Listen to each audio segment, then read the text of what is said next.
8h03, vous êtes bien sur Europe 1, c'est l'heure de la revue de presse avec vous, Samuel Etienne. La revue de presse, c'est tout d'abord cette interview de Jean-Pierre Chevènement dans Le Parisien. Oui, on vous a donné les grandes lignes tout à l'heure dans notre journal de 8h, mais j'y reviens car c'est ce qu'on appelle un scoop et un joli scoop.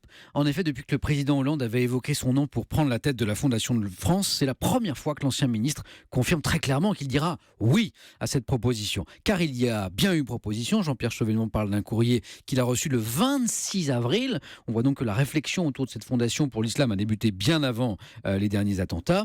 Il va dire oui, donc cette mission est tellement d'intérêt public qu'aucun responsable ne peut s'y dérober, sauf, car il y a un sauf si ma nomination devrait entraîner des problèmes insolubles.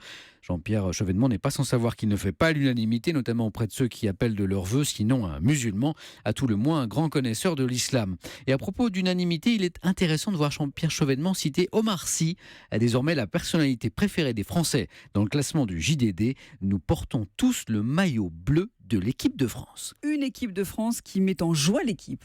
Oui, il y a de la joie. C'est la une du quotidien sportif après les dernières médailles françaises à Rio, notamment les 2 médailles d'or en épée par équipe et en planche à voile avec Charline Picon. De la joie, il y en a aussi à la une de Sud-Ouest, qui ne manque pas de rappeler que Charline Picon est de la région, de la Tremblade en Charente-Maritime, pour être précis.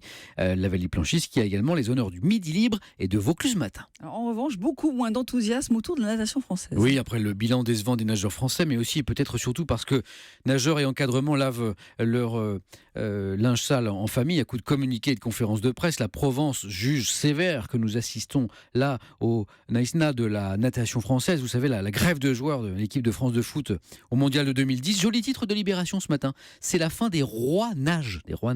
La famille déchirée constate l'équipe très critique vis-à-vis des dirigeants de la natation française, ne comprenant pas notamment que le DTN Jacques Fabre puisse déclarer « Il n'y a pas de honte à être 20e aux Jeux Olympiques ». Et pour finir, la presse nous emmène dans l'espace. Oui, l'hebdomadaire Le 1 consacre son dernier numéro aux dernières nouvelles du cosmos. Des astrophysiciens nous y expliquent les extraordinaires avancées de la physique et de la cosmologie. Et puis c'est mon coup de cœur de l'été, le numéro spécial de Science et Vie sur les extraterrestres. Le magazine se pose toute une foule de questions.